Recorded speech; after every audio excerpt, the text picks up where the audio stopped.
welcome and good afternoon. We're welcoming you again to the National Adoption Competency Mental Health Training Initiative, short for NTI, Transfer of Learning Tuesdays. Today's online seminar is entitled Applying Key Concepts and Tools, Race and Diversity, and Identity Formation. And my name is Edna Davis Brown. I'm an implementation specialist with NTI. My colleague, also an implementation specialist, is Miss Lisa Maynard. We're so happy to have a guest presenter today, who is Pat O'Brien, Executive Director of the Adoption and Foster Family Coalition in the great state of New York. And he's also founder of You Gotta Believe. Pat is a nationally renowned speaker, trainer, and we are so happy to have him with us today. Before we look at the agenda, we have a poll that we'd like for you to respond to. And Gary is putting that up now. We want to know kind of what areas of the country you're from. Even though you put that in the chat box, there may have been others that have not had the opportunity to respond. So please, tell us which area of the country, of the U.S. or beyond and other that you either reside or work. So we'd love to learn more. There's someone from Canada in the chat box. You can also respond to the poll. And Gary can let us know how we're doing with that. And we can see the results. Oh, wonderful. Thank you, Gary. So we have, about 19% of you guys are from the Northeast, 32%, a large portion from the Southeast. We've got about 27% from the Midwest, and then others are spread throughout. I know we had a person from Canada. So we thank you and just really are happy that you have joined us today. Next slide, what we're going to cover. Today, you'll have a brief overview of NTI. Yes, we know some of you are aware and have heard presentations about NTI, but we know that there are others that have joined us today that maybe haven't heard the bit of details about what this training is all about. Just a bit about the webinar objectives. What we hope you'll come away with today with is an understanding of the key concepts in the modules on race and diversity and identity formation. You'll gain a deeper understanding of those issues to better meet the needs of children and youth in foster, adoption, and guardianship care. Also, we hope that you will be able to demonstrate the integration of knowledge and skills into day-to-day practice. We'll give you some highlights about how to access NTI and some implementation options. Throughout this webinar, you can put your questions in the chat box. We have someone that's monitoring that to make sure that we answer your questions. And you'll also have an option of actually doing a Q&A after our guest presenter, Pat O'Brien, has shared with us today. And so we'll keep posting things in the chat box, as we mentioned, links. And this session is being recorded, and you'll also get copies of the slides. So we'll repeat that throughout the session, as I know others will probably ask that questions as well as they join. We want to know what your role is. Tell us about what your role is currently. And this is a multiple choice, because I know sometimes many of us wear multiple hats. And I'm seeing things in the chat box, family therapist as well, advocate. So feel free to use the chat box as well. We want to know who's on this webinar, who's joining us.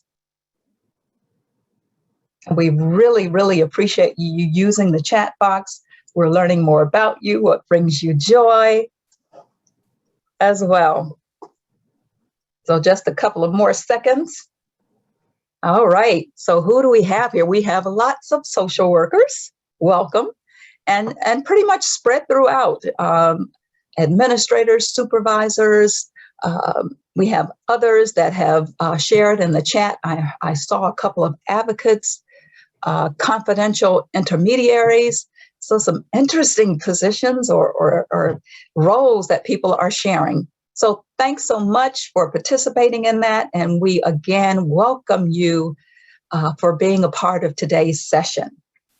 So we represent, Lisa and I, the Center for Adoption Support and Education based out of Burtonsville, Maryland. It is a private nonprofit services agency envisioning that everyone touched by foster care and adoption has access to adoption competent support necessary to navigate what we call this lifelong journey.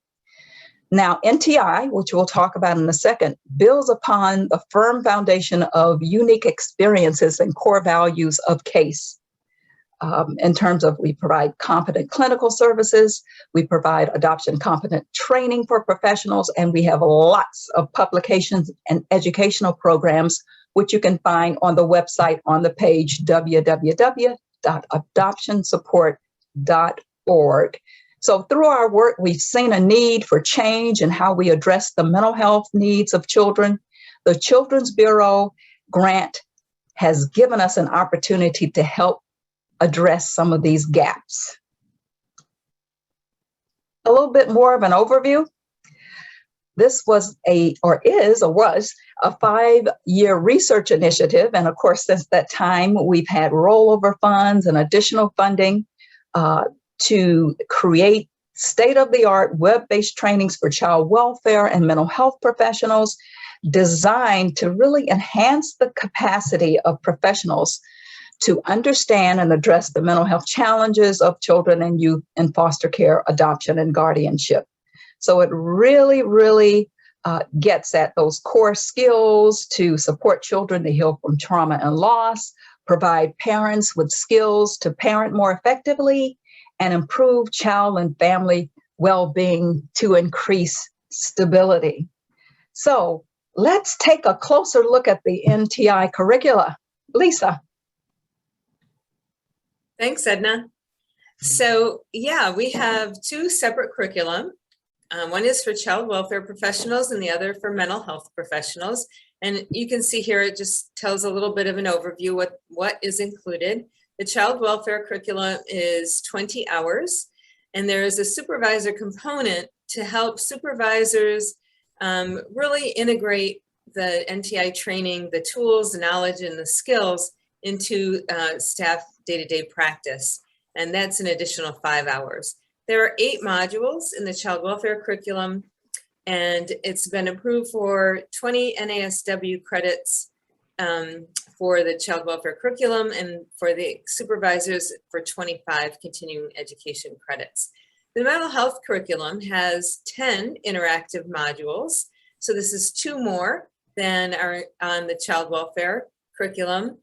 The two additional modules are assessment, treatment strategies, looking at adoption through this lens, and also parenting strategies, therapeutic parenting strategies. This is approved for 25 continuing education credits. I want to just reiterate that this training, all these trainings are free.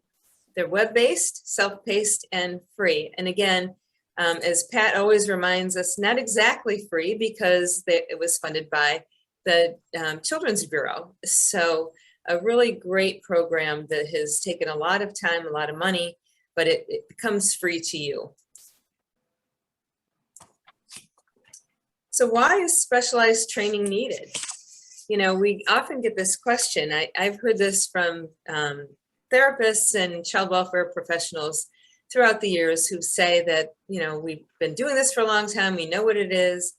I know loss and grief because I've worked in the field for a long time, but it's a very different thing to work in child welfare and not have an understanding of the core issues of adoption. And so NTI addresses those core issues. And we've got some really great evaluation data on our website that shows the knowledge gains across the board in our 9 pilot sites, and the sites that have integrated NTI since then.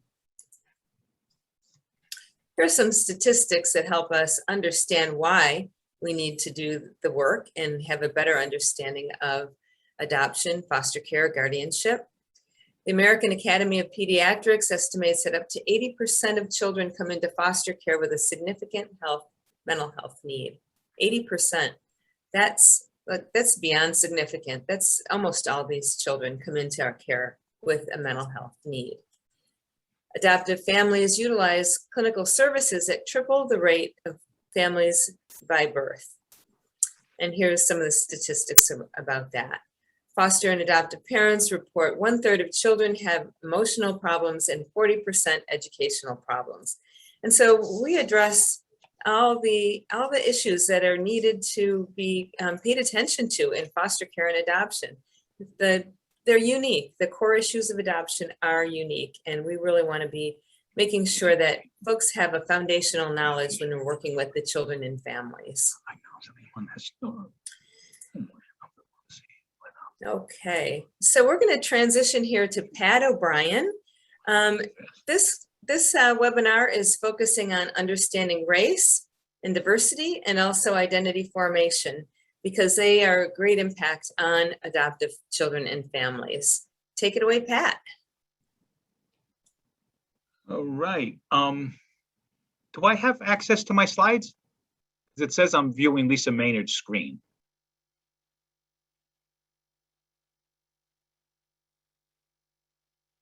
I think you just have to share. Okay, sorry. Yes, there it goes. And hit share. Sorry, guys. All right. Hi, everybody. Lisa, Edna, C.A.S.E, thank you so much for inviting me to be here today. It's a subject that we spent a lot of time concentrating on, in large part because you guys have inspired the work that we are doing right now. Okay, let me just see. All right, screen sharing, just want to make sure that, okay, good. Sorry, guys. So our staff had gotten involved in doing a lot more work in anti-racism and social justice issues, related to both education that we were receiving from this NTI curriculum, and also when George Floyd was murdered. After George Floyd was murdered, our coalition, the Adoptive and Foster Family Coalition of New York, wrote a newsletter statement that we sent out to about 11,000 people. And generally, that's when it ends. You send out your obligatory statement, and then you get on with life. But here, we couldn't do that. Once we were already embedded in the NTI, every one of our staff had started taking this before COVID, before George Floyd, and they really, and we were really inspired by the information here and wanting to do more. Now, before I get started, I just want to briefly note that I'm sitting in Coney Island, Brooklyn, and I want to recognize the unique and enduring relationship that exists between the indigenous people and their traditional territories. I acknowledge that I am on the historic homeland of the Munsee, Lenape, and Canarsie people.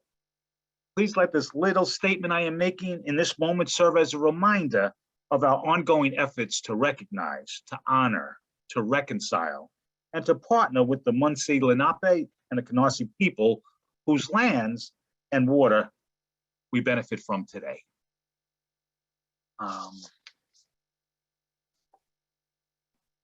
Also, when we started this work, I didn't even give much thought to the idea of the difference between equality and equity. Probably most of my life, I'm a true believer in equality. Everybody's equal. To come to realize that that is really absolutely positively, completely not true. And one of my favorite demonstrations of this is the equality on the left side. Everybody's got a box. but the tall guy sees a heck of a lot better than the middle guy, and the end guy cannot see the game at all. So the difference between equality and equity is the middle guy keeps his box, he can still see the game, and the littler person gets 2 boxes so he can see the game, and then the tall guy can see the game anyway. And that's a very simple description of the difference between equality and equity, but it's such a massive concept.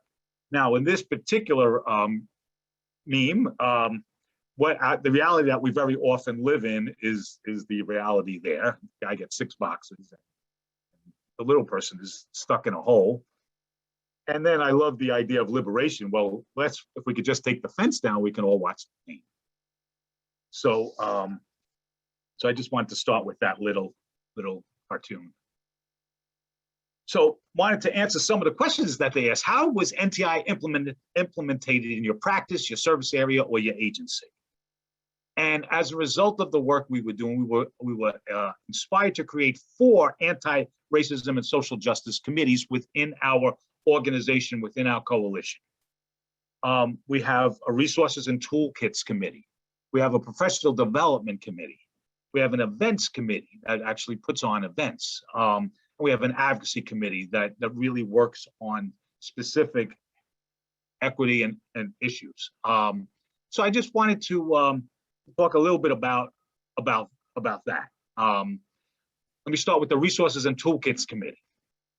That committee has created a twice monthly nuggets of knowledge, and it was inspired by a number of items that was embedded in the NTI curriculum, which I'm going to talk about the specific items a little bit later. Twice a month, our chairperson of that committee releases to our entire staff, our entire board of directors, our entire advisory council, a nugget of knowledge in the area of anti-racism and social justice. Also, as a resource, an idea of that committee, we had started to do a book read, and as a result of doing the book read, we started with the book White Fragility, and then we realized we wanted to do a little bit more than a book read because a lot of times not everybody reads the chapters of the book and all of that, but we wanted to have some meaningful discussion among our staff. So so I'm going to share a little bit what our professional development committee came up with for that. We also created a weekly chat and chew every Tuesday at lunch hour.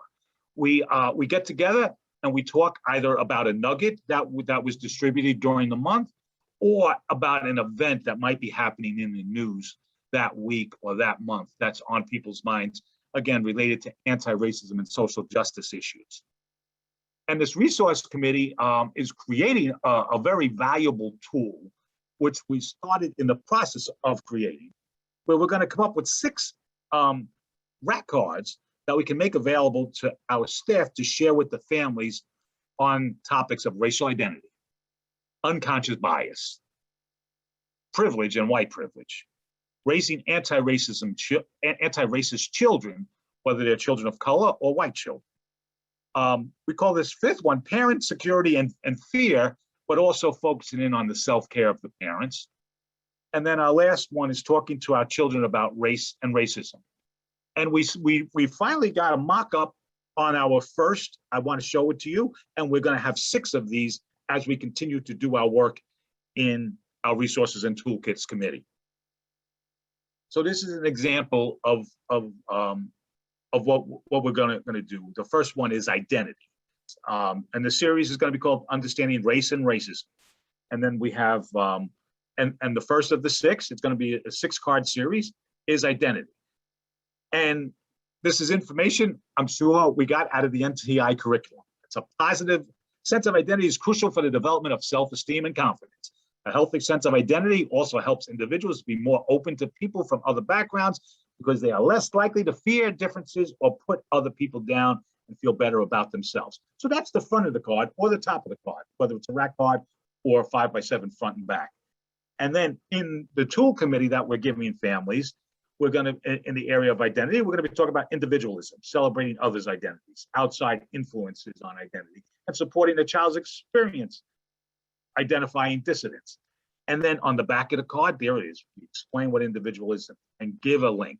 We celebrate others' identity and give links and outstanding influences on identity. And this is a mock-up, our first, and this we're going to create a series of this resource and tool committee is creating a series of 6 cards just like this. I just wanted to share with you, one of that. And I just wanted to get back a little bit to the nuggets of knowledge because we were so inspired with NTI's information in the curriculum. My staff has come back a variety of times that you got to read this, you got to do, and then I said, okay, so what are we going to do with these great nuggets that people get from the NTI curriculum and some other places as well? But we got a lot of nuggets from the NTI curriculum. So we send it out twice a month, first of the month and the 15th of the month. New idea, asking people to look at, whether it's an article, whether it's a video, whether it's just some thoughts. And then when that nugget comes out, when we have our chat and chew at some point later that week, because the nuggets usually come out on a Monday, then we have an open, organic discussion about the nugget, or could be something else that's more timely if there's something else pressing. But we get together as a staff over a lunch once a week to have these discussions. And then once a month, the nugget is the subject of our week we have weekly staff meetings, but once a month we meet with somebody to really explore the nugget, take a deep dive into the nugget when our entire staff is together. And I just wanted to share with you some examples of nuggets that we've used, taken right out of the curriculum. 7 Tasks for Parents by Dr. Joe Crumley. The Personal is Political by J. Ron Kim. Raising a Child of Color in America by Beth Hall. And Historic Trauma and Microaggressions by Carly Michaels. There is so much embedded in the NTI curriculum that it's provided an unending pool of wonderful knowledge for even our staff and our families who might not have ever taken the curriculum. So we're taking NTI and really bringing it to everybody. So now I just want how we're using the materials and resources embedded in NTI. Well, I want to talk about our professional development committee. That's the second of the 4 committees. Professional development came up with 6 goals for the entire year, and we have a 12-month year. So we rotate the goals because we always want to come back to something because we never explore a subject completely.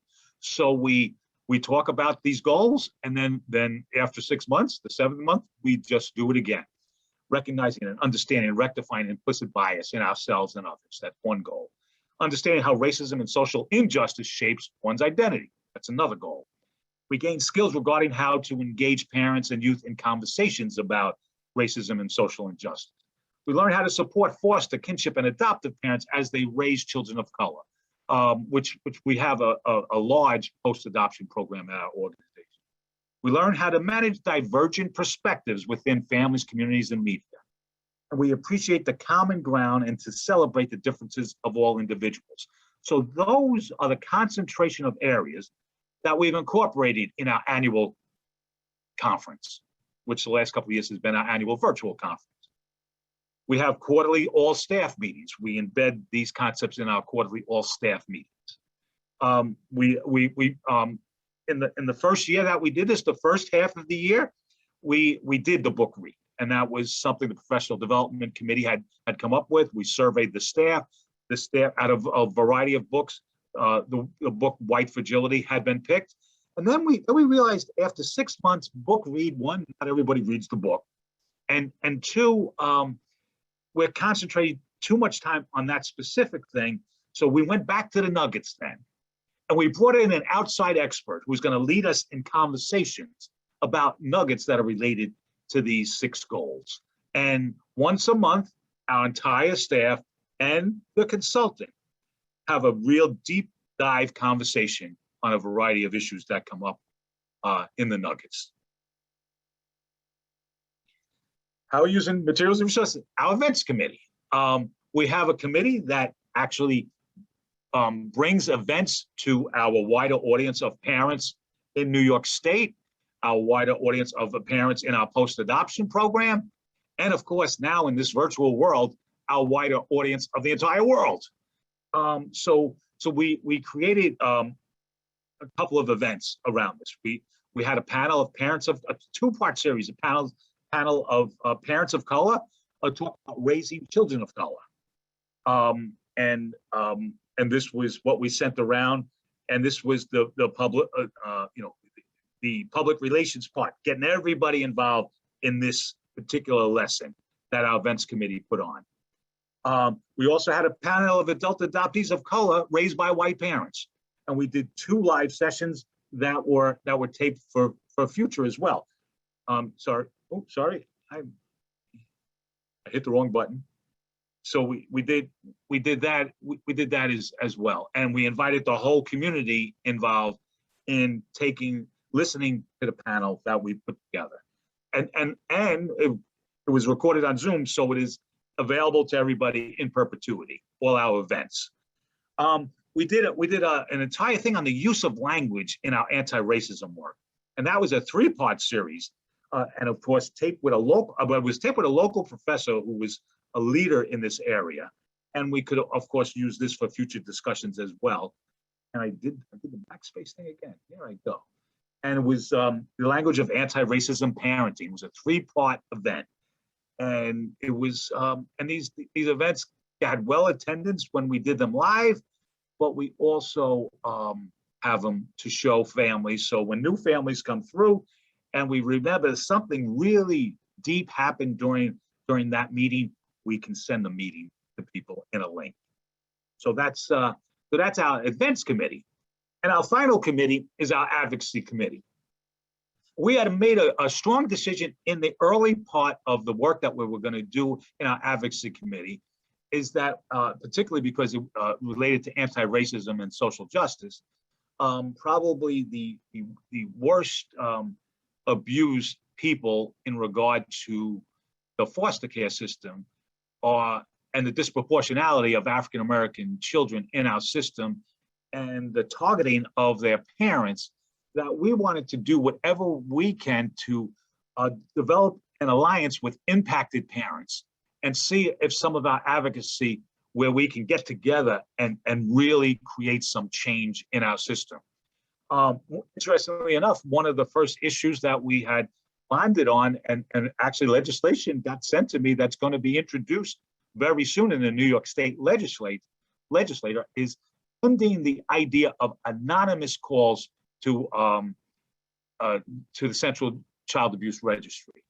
There's been no evidence ever that an anonymous call saved anybody's life, but we have so much evidence that has destroyed lives of impacted parents and many foster and adopt parents who are just misunderstood by people. And then you make an anonymous call, and all the legislation is basically saying is for us to do an investigation, you simply, very confidentially, simply have to say who you are. And now we have legislation that's very good, and the impacted parents' attorneys have gotten it proposed to their legislators, and we are 100% in support of them. And in fact, we did on this subject, we did an event. We called it a community discussion. We wanted to hear the pros and cons about the event of confidentiality versus anonymity. So on our panel were experts and we invited everybody who might be against this to be part of a panel, and we couldn't find anybody who would publicly do it. There were people from the state and from the city who don't want to admit that they're pro or con, but at least they were in the audience. They heard the discussion. And we brought the impacted parents on our panel, and we had a really lively and interesting discussion. And again, the great thing about this day and age, everything that we do recorded, and we can share with the world. We're in the process of creating a kinship status, proposing creating a kinship status for foster parents after they've been with their children have been with them for 12 months. And it's because any entity in New York, except for a foster parent, can be entitled to qualify as the child's kin for the subject for the possibility of kinship, guardianship, and kin gap. But the only entity that is not allowed are foster parents. And we have many foster parents' stories. Had a child came to them at a very young age. Now it's 2 or 3 years later. Termination of parental rights is not going any particular way fast, but this person is not considered kin, even though the child only knew this person or this family their entire life. The child could be 2 or 3 years old, only has lived there for 2 or 3 years, but that parent is not qualified for the kin gap guardianship. And the reason why that's so important is it gives a third possible alternative to permanency for children, where you don't have to terminate parental rights, sort of like customary adoption in the tribes. It's a third choice. You do not have to terminate parental rights to have customary adoption. And to do kin gap, you don't have to terminate parental rights. And we see that as a real strong equity issue, as well as exit end children. We have a lot of children who aren't children anymore. They're teenagers, they're young adults. They move into a permanent home. We find a permanent home for them. I started an organization called You Gotta Believe, and we did this all the time. But we don't have any permanency option that's, quote, legal, because they were never freed for adoption. But they needed a permanent parent just as much as the young person that was freed for adoption. Now, if the parents that we placed them with have the option after 12 months to be declared kin, we can get kin gap guardianship for those children on the verge and young adults on the verge of aging out. So the Advocacy Committee has taken on those anti-racism and equity issues, including really wanting to have more of a say in the area of preventive services. Impacted parents in our state who have created the Abolish the Child Welfare System movement. It's really not so much about abolishing anything as it is by saying or bringing to us the illogic of having the preventive services provided by the same entity that will take your children away to begin with. And they are doing a lot of world of good in education because they want community-based service. They want children to be protected. We all do, but there might be a need to revamp the way the system is structured. And these are issues that our Advocacy Committee is working on. Okay, has NTI changed or impacted your practice? Obviously, yes. Many families that we serve have adopted children of color and are a different race than their parents. For their sake, and even for the sake of both the children of color and the white children, our organization is never going back to the status quo. We have to continue moving forward. Even if it's a slow process, slow forward is better than stopping and say, we had enough of this. And now our board is creating a corporate culture within our organization. And they just started working on the area of creating a corporate culture in the coalition of diversity, equity, inclusion, and belonging. And the type of work that the coalition does, belonging, is a great addition to DEI. Now we've had well, the question here is do we have resistance? And sometimes people do, we live in a world of red and blue. Anytime somebody even brings up the concept of race, it's not a blue issue. It's not a red issue. I've always been convinced you could be the most conservative person in the world and still grasp that we need to do more work in the anti-racism and social justice area. That shouldn't be liberal conservative, but some people, even the discussion of race gets viewed as, so we have to, on a point-by-point, case-by-case basis, work with our families and our sponsors and other entities just to have conversations, because really what this is all about is enhancing conversations. So after the murder of George Floyd, we sent a note out to 11,000 people on our newsletter list, and we got a feedback from a family that basically said, "Oh, but you're not doing anything for the children who get killed or anything," and they were sort of missing the point. But it was a very strong and not quite hostile letter, but it was a very strong letter that you guys are basically Cuomo Democrats and you guys are liberal. And really, this is not about liberal or conservative. So we offered a conversation with this person, and she was a family that we were serving in the post-adoption realm, and that person continues to work with us to this day, and she continues to have her worldview.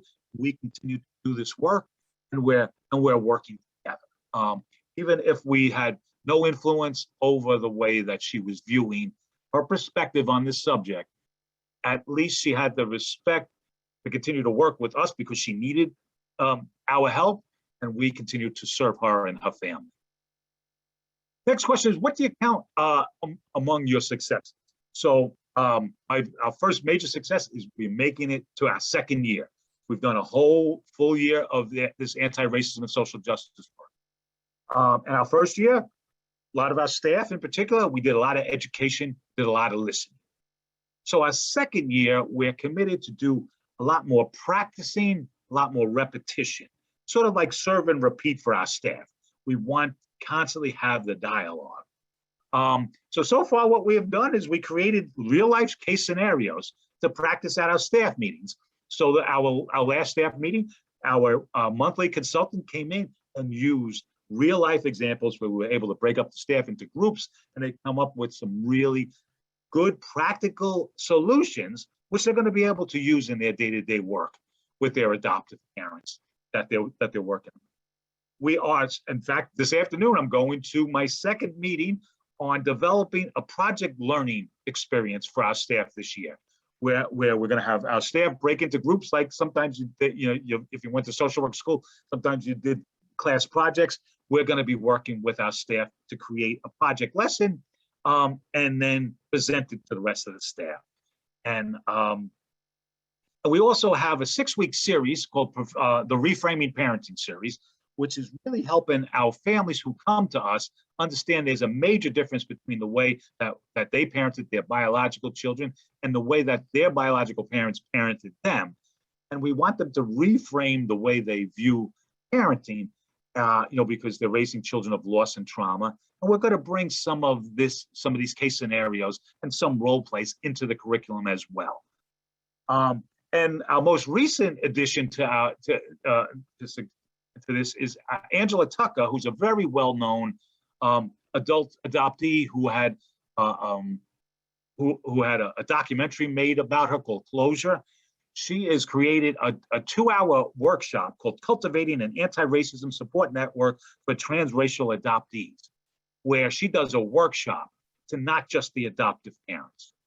She does a workshop to everybody in that adoptees community. So they don't want to just teach the parents. They want to teach the aunts and the uncles. They want to teach the next door neighbors. They want to teach the extracurricular people, the coaches, the teachers, actually, anybody who has a connection to this child to come in and really learn some important information about how we support transracial adoptees.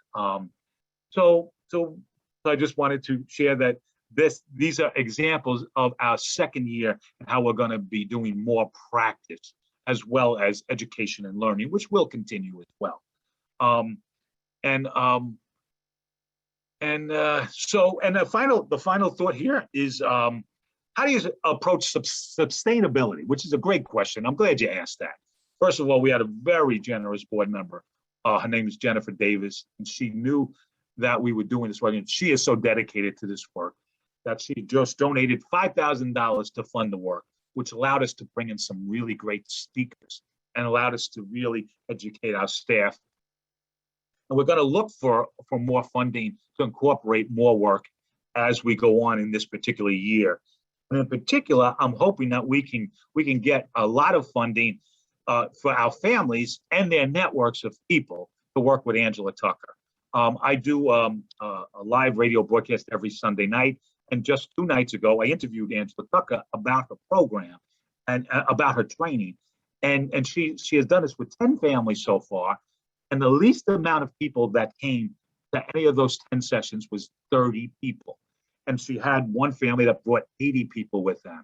And if you think about how many people we can touch by going to the transracial families whose child is of color and helping educate that child's network, because those are the people in addition to parents that really need to understand how important it is for people to understand. And of course, I'm on a time limit. I could talk forever on this subject, but I just wanted to end here. And I don't know if we're doing question and answers here or at the end, but I just wanted to say that I completed my initial thoughts if anybody has any questions. So Pat, oh my goodness, yes, we have a couple questions. Thank you so much. Fabulous, fabulous presentation. We're getting lots of comments about the cards. People would like you to share those. Loving the nuggets of knowledge. How you talked about serve and repeat. You're going to keep coming back to this. It's not a one-off, Oh, cool. right? Yeah. Love your the coalition's commitment to anti-racism work and the use of the NTI resources and knowledges and the knowledge and skills and the tools that we have embedded, how you're putting them into day-to-day practice. You are a dream come true. Well, thank you. So are you ready to take a couple questions? Oh, sure. As long as I'm not hogging up your time. Hey, Pat, this is Dawn. Hey, Dawn. Hey, I would just want to, ditto what Lisa said. You have some wonderful strategies here. And I just wanted to follow up on two that you mentioned. You talked about the chat and chew that you all offer on Tuesdays. Yeah. And I'm wondering, do you seek volunteers from within your staff to lead that chat and chew? Is it organic in terms of just somebody comes and says, hey, this is what I'm thinking about today? Or who gets it started? Yeah, that's a great question, Dawn. And we do have a volunteer staff person that has taken the leadership of the chat and chew. But there are times where she can't come and we still do the chat and chew. Like today, we had another staff person that took some leadership in getting a conversation going. But the reality is when people show up to the chat and chew, it's because they just want to talk about something. Yeah. And we do have staff that have voluntarily taken leadership of this. And then on the few occasions where none of the leaders, they had someone else to do that particular day, we still had conversations. Okay, great. Oh, that's wonderful. I mean, it's great to hear that your staff are willing to sort of, take on leadership in those capacities. I am very blessed because it would be more difficult if I didn't have staff that volunteered, That's true. One more question that relates to the staff development goals. So I love seeing that you have identified sort of these 6 goals around staff development. Mm-hmm. And my question is, are each of your staff people expected to come up with specific activities that relate to those goals that they put in and say maybe their professional development plan or part of their evaluation plan? We're still growing in that area. Oh, I'm sorry. Okay. No, that was the question. Our professional development team is putting it together. Okay. But we're looking as time progresses to hope that staff will generate a lot of the ideas, but we do have a very functioning, active professional development committee that actually does that for us. Wonderful. All right. Well, again, thank you so much for sharing what your work is, and I'll turn it back over to Lisa. Okay, great. And so I'm sure Pat's going to stay around. So if you've got questions that come up during the rest of the presentation, I know that he'd be happy to respond to those for you. Okay, so I'm going to take over again. Right. And just zoom through Pat's slides. Okay. I just love the chat and chew. I think that's awesome. So we're going to talk a little bit now about identity formation and how to use the tools and strategies built into NTI in terms of identity formation. Pat talked a little bit about it, mostly concentrated on the issue of race and diversity. So we're going to talk a little bit about along the developmental continuum. Identity formation is impacted by many experiences and factors, including all of these things: traumatic events, attachment history, cultural denial, scarcity of positive role models, misunderstanding of LGBTQ identity struggles, negative stereotypes and microaggressions, racial discrimination, and more, bullying, abuse and neglect, and so on. So all these things factor into the development of identity, causing a child or youth to come to terms with the experience in relation to one's own sense of self. How does that impact who they feel they are, who they believe they are, and their own sense of self-worth? So the stronger the foundation of positive sense of self-worth a child has, the more likely they are to overcome these barriers. So take a quick moment and think of a child or youth on your caseload, somebody that you work with, somebody that you know, somebody that you're parenting, whose experiences have shaped their identity and their self-concept. And think about what has impacted them and how. How can you tell that some of these events have impacted their sense of self? You can put some things in the chat box if you have ideas, thoughts.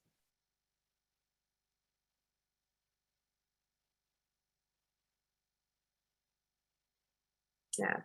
So traumatic events, bullying, abuse and neglect can really lead a child to feel like they don't have any worth. They have no value. Nobody loves them. Nobody would ever love them. And they're not lovable, right? So it makes it very, very hard for a child. In her book, Beneath the Mask, Debbie Riley states that adoption is a highly significant emotional event in the psychological development of teens. She writes, the emerging recognition of their unique family situation as an adoptee has a powerful impact upon family relations, identity formation, and the achievement of individuation and independence. As adolescents struggle with identity formation, they may encounter all of these 6 spots. So these 6 spots are really talked about in depth in our NTI training. What happens when there's missing or difficult information? I have a private practice therapy in my in my free time, and I work with a young lady who was adopted from China, and her story is hard. It's really hard, and her parents have shared it with her from the beginning. She was found on the side of the road, and she was born without an ear and a deformed face and a cleft lip and palate. So lots and lots of physical issues. And she really has a lot of questions about why did my mother leave me there? Did she just think I was so ugly? Didn't anybody want to take care of me?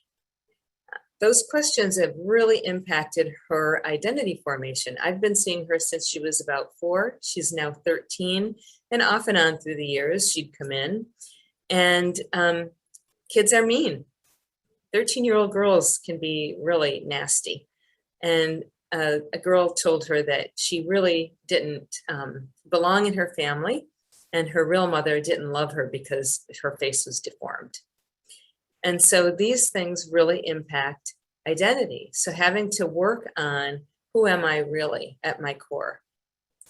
The idea of being different is difficult for some kids. When you, especially in transracial adoption, if you don't match your family, there's lots of questions from other people. And then we're going back to those unanswered questions. Where did I come from? Who was I born to? What's my family history? All this impacts identity. So one of the things you might do in practice is to think of an adoptive family who might struggle with 1 or 2 of these issues. And in a team meeting role play, helping the parent talk through these stuck spots with their teen. Oftentimes parents just don't feel like they have the tools to do that and can use some guidance in that way.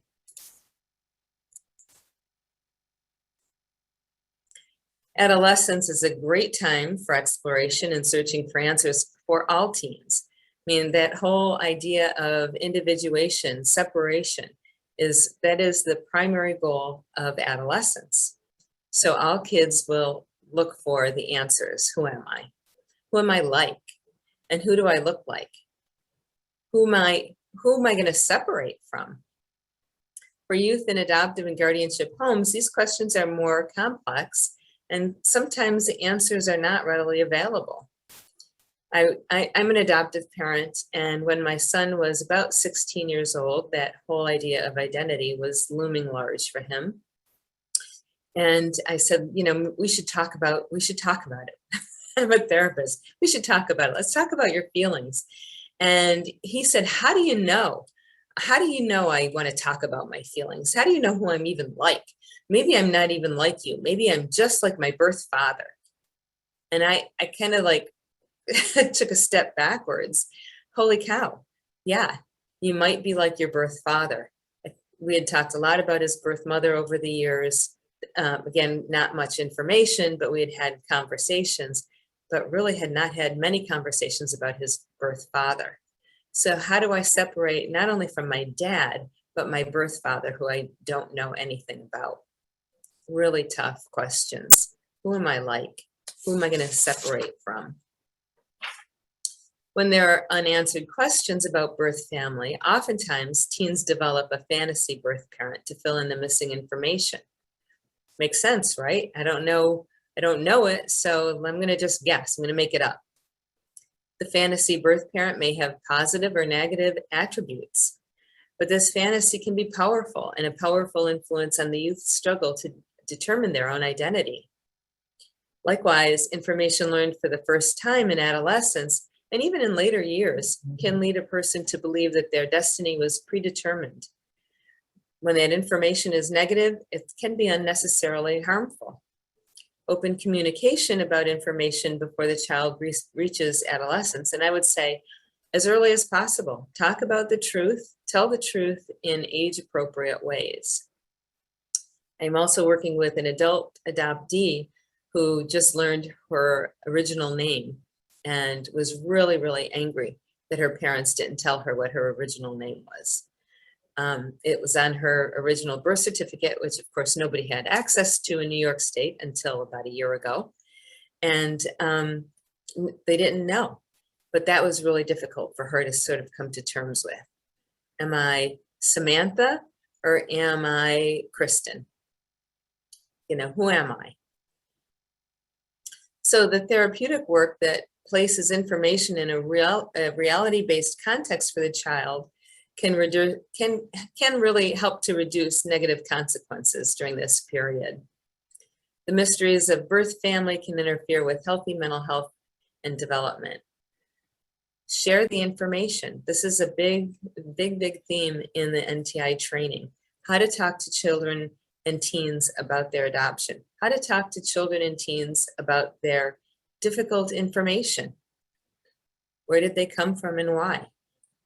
You can share that in an age-appropriate way. And we've got some tools. We've got some videos that demonstrate that as well.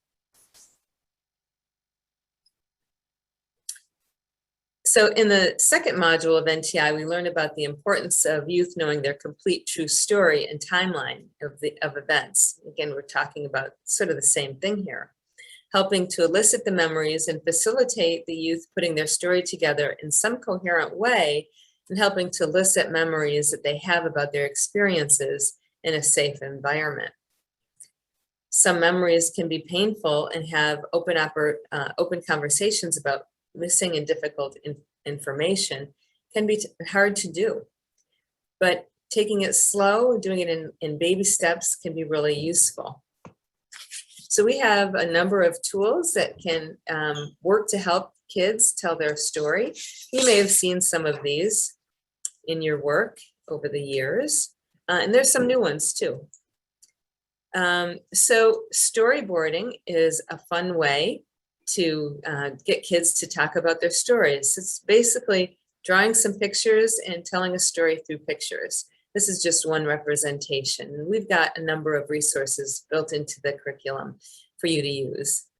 What's been really interesting to us, especially Edna and I, we've done this activity when we've done in-person trainings a few times and asked people in the room to draw their story out. And several times we've had people come up to us afterwards and say, holy cow, some stuff really came up for me that I hadn't thought about in a very long time, and I'm going to have to give more thought to that. Where did I come from? Who am I? What's my journey? And now let's talk a little bit about filling in the gaps to provide real accurate information. Great. Thank you, Lisa. I'm putting my camera back on. Thanks so much. And I want to say again, and I'm upside down, guys, hold tight. That's what I get when I keep working with my camera. But I'm going to keep talking. Once you've heard the child's or the youth's understanding of their story, you can help them fill in the gaps. And hold tight with me. I'm going to flip my head around. I don't know how I keep doing that, but I do, but I'm back. So once you've heard the child's or youth understanding about their story, you can help them fill in the gaps and even provide more accurate information in an age-appropriate way, of course. This may include going back into the case record, reaching out to the birth parents, their extended birth family, or reaching out to former foster parents and sort of ask, what do they remember about the child youth? Do they have any photographs maybe that they would be willing to share? So next slide, Lisa. As Pat discussed, race does indeed matter. This module reviews Erikson's stages of psychosocial development, then goes on to discuss Atkinson's, Morton's, and Sue's proposed theory of racial and cultural identity development. And I won't go through all of the details, but in terms of these Erikson's stages, conformity, dissonance, resistance, and immersion, introspection, synergistic articulation, and awareness are those key stages. And essentially, child welfare and mental health professionals with adoptive families can help structure this phase of development through active and intentional immersion in experiences and settings that provide positive role models and exposure to cultural values. This training and these modules in particular are so packed with great information, great tools, great resources. And if you haven't taken the training, I'm just going to say over and over again, this is great training for you and your team. Next slide, Lisa. This is a video. Let's hear directly from young people who share their experiences or experience of the impact of adoption on identity. This is taken from the video Adoption and Identity Intertwined. This is an excerpt. I guess I am all kinds of things.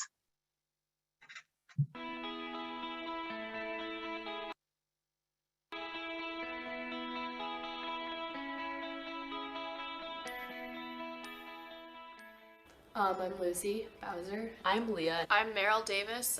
I'm Katie Borg. Linwan Lewis. Isaac McCrary. I'm Miles Porter. I'm Benjamin Drake. My name's Amy Aronson Levi. My name is Eva Darrow. My name is Fiona Egan. My name is Leah Stewart. I was adopted in Springfield, Texas. Little Company of Mary Children's Hospital in Chicago. I was adopted from Hanoi, Vietnam. From Zhangjiang, China. From Xinyi, China. Wuhan. Xinyi, Wuhu, China. I was adopted from Hunan province. I'm Xinyi. Identity. I think identity is kind of like who you are. And like the characteristics that make up yourself. And also how that person sees themselves. Like ethnicity, like your culture, like your religion. So it's your personality with the group of people that you associate yourself with. Both who I am and who I try to be. What you make up to be you. Identity is kind of who you're comfortable with being with. Being in touch with yourself is key to life. For me, I would define myself as kind of like a white Irish Catholic. Black Jew. Asian. I don't really identify as Asian American. African American male. I identify as an Asian. Chinese American. I identify as black. I identify with being an Asian American. First, I identify myself as Jewish. I would define myself as Asian American. I guess I identify as a bunch of different things. I know what I do and I know who I am, but I don't know how to put that into words.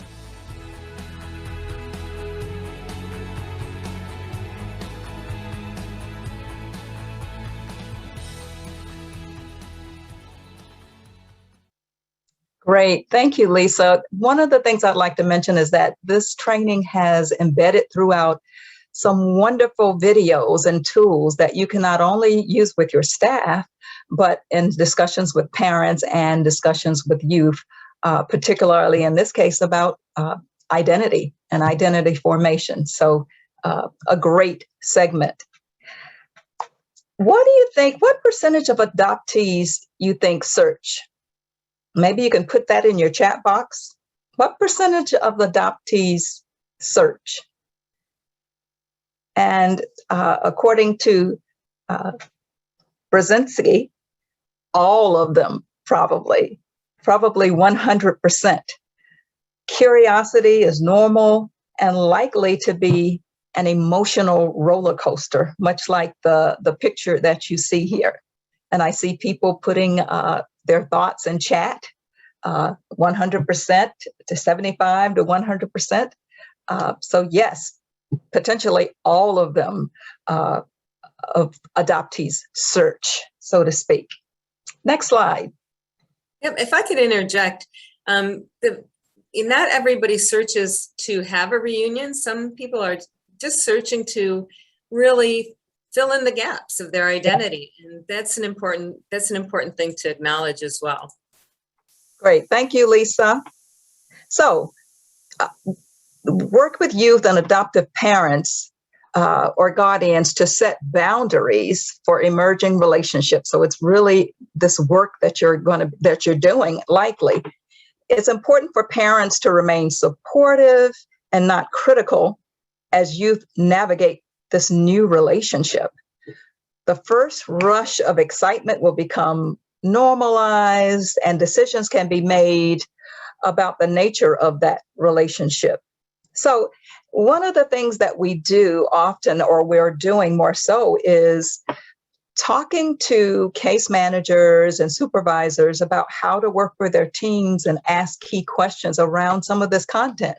So have your team develop a list of questions that should be discussed and addressed by all youth and their parents when considering the search and reunion process. There are many resources embedded within NTI that can help you frame questions and facilitate conversations about search and reunion.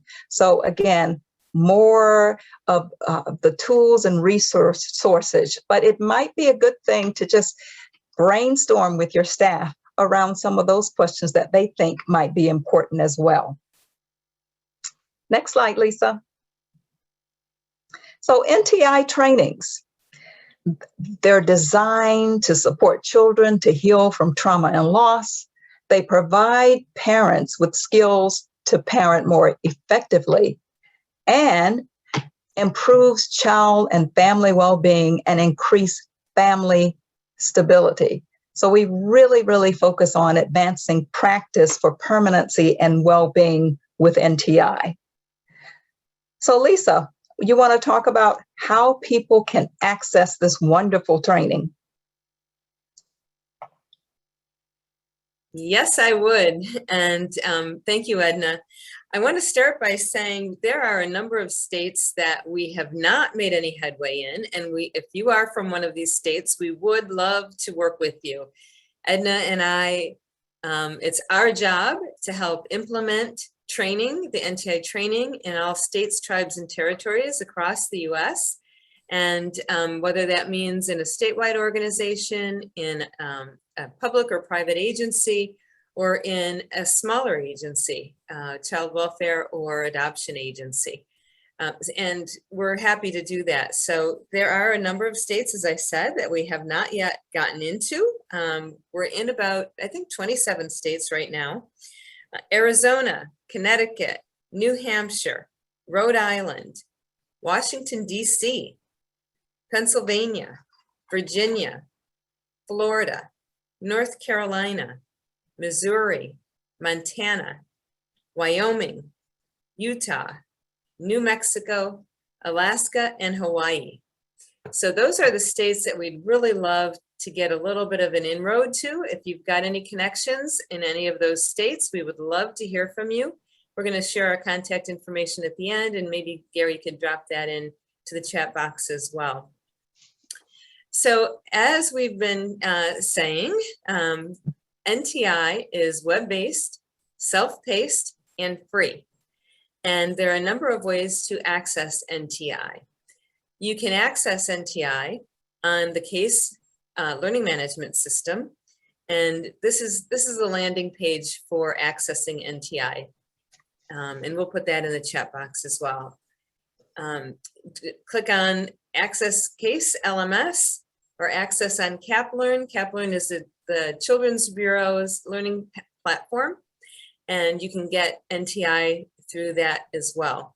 The third option is to integrate NTI into your own learning management system. We provide you with all the files, we provide you with technical support, and it's free. It's all free, and it's fabulous. We are often asked, well, like, what's the catch? The catch is there is no catch.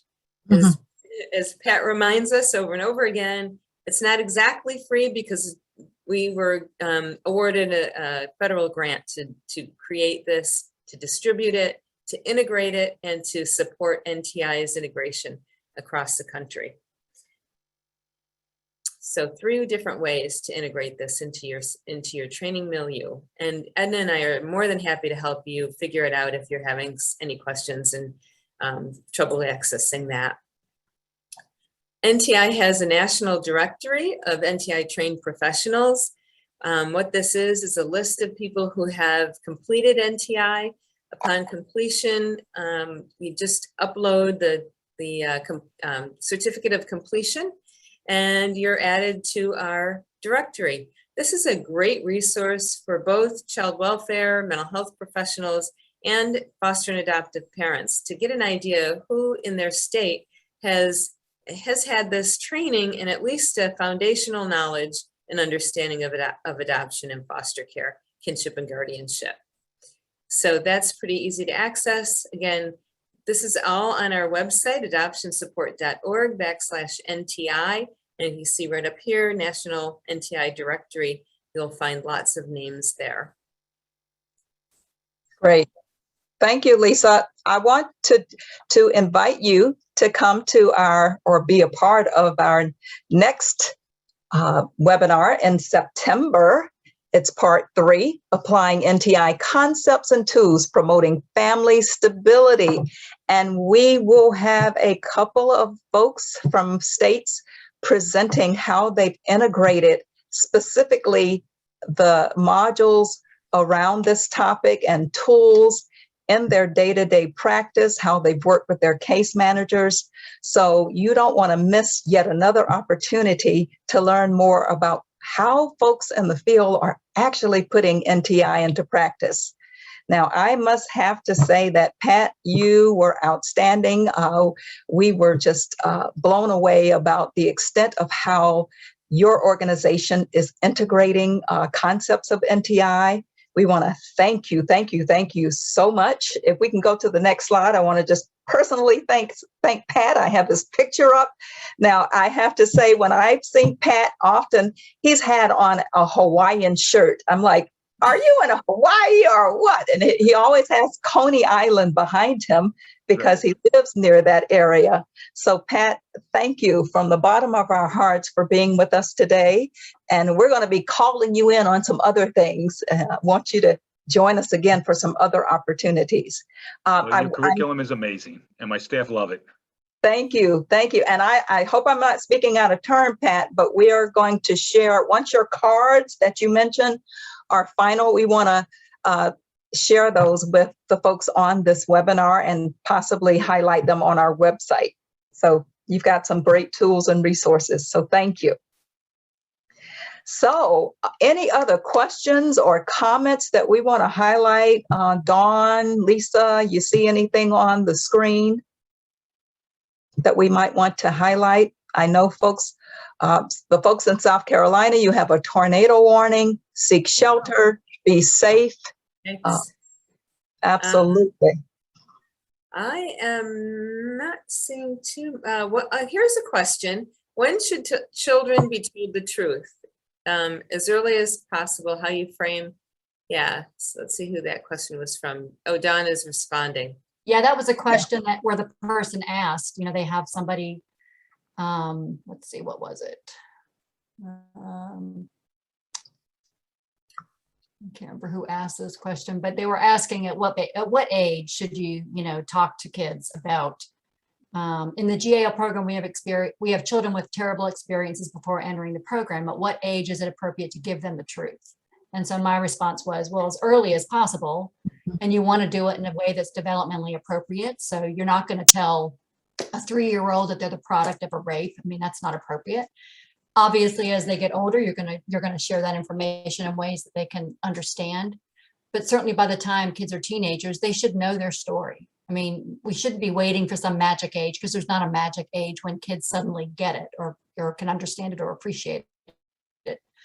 I don't know if you want to say more about that, Lisa. Yeah, that's a great answer. I've had people over the years who have come in and said, my son is 7 or 10 or one time 14. What's a good time to tell my child he or she was adopted?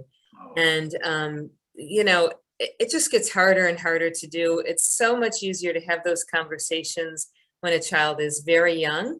And I always say, start the moment that child comes in the door. And even if you've got a little brand new baby from the hospital, talking about adoption makes it more comfortable for us, and then makes it easier for us to have those conversations with our children. And in transracial, transcultural adoption, it's just not going to be any surprise to these kids that they were adopted and that there was something going on that led them into an adoptive family. And so I, totally agree. Having that conversation in an age and developmentally appropriate way is, I think that's the way to go. Yeah, I think the other issue, Lisa, is that sometimes parents fool themselves into thinking that they can hide the truth from kids, and kids often know that there is some secret that's not being told. They just sense it. And so, folks who think that they're, keeping an adoption from their children or keeping some, and sometimes the truth is very sensitive and it's painful. We know that, but not sharing that doesn't mean kids don't have an inkling that there's something that they should know or they don't know that's sort of hidden. And so I think that's something for parents, to understand. Yeah, absolutely. There's, I've talked with a number of people who call themselves late find adoptees, and Pat, I'm sure you have too. And Ed and I'm sure you're aware of this as well. And these are people who learn that they were adopted in their 30s, 40s, 50s. I once had a phone call from a man who said his mother had just died and he found his adoption paper. He found adoption papers. He was 67. And he said, what do you think this means? This adoption decree has my name on it. And, his adoptive parents had passed. He couldn't talk to them about it. He was so angry. I had to tell him, you've got an adoption decree with your name on it. It means you're adopted. There isn't anything else that it means. So that sense of betrayal, that sense of dishonesty, that sense of then, oh my gosh, who am I really, comes up all over again. Yeah. And Kelly, real quick, Kelly asked the question, what do you or could you do when you have one parent that refuses to tell that the child that they're adopted, while the other one wants to, and they refuse to allow the other parent to tell the child their story? And I think what you're describing, Lisa, is maybe the response to that at some point the child is going to find out. And then there's going to have been this long history, however long it plays out, of not being told the truth about who they are. That's central to who that child is. And it isn't, when you hide it gives the impression that it's a negative, and it's not a negative. It's a truth about who they are as a person, and it can help them incredibly with their, sense of self-worth if we're simply able to be honest and then help them work through that. So for folks who haven't told the truth, and you've got, older kids or teenagers or young adults, this would be a good time to reach out to a therapist if you don't have one, to really help you, I think, with this process, because it can bring up lots of feelings for everybody in the family. Yeah, and certainly an adoption competent therapist. Yeah, absolutely. Thank you. There was a comment from Lisbeth. I know there are NTI mental health tip sheets, which Gary will put up a link to. Are there other tip sheets for parents? Liz was asking, Lisbeth. Gosh, that's a great question. I mean, our tip sheets really are designed for the professionals who are taking the NTI training. There may be some information in the tip sheets that you can certainly share with parents. And as we've said many times before, that the resources and tools that are available as part of the resources tab in the training, we would certainly hope that you would share those materials with parents as well. So, the tip sheets were written for professionals in terms of how to best use those modules, but it doesn't mean that there isn't information in there that could be appropriate for parents. Absolutely. Thank you, Dawn and Lisa. And you'll see in the chat box, there are links to the tip sheets. I want to reiterate that this session is being recorded, and you will have access to a link of this recording. Currently, all of our previous NTI webinars are on our website, so you can get recordings of sessions from the past, but we will be sending you today, I believe, or tomorrow, and Gary can correct me, tomorrow, it will be a link wherein we'd like for you to give us feedback about your experience today, because it will help us to plan future sessions.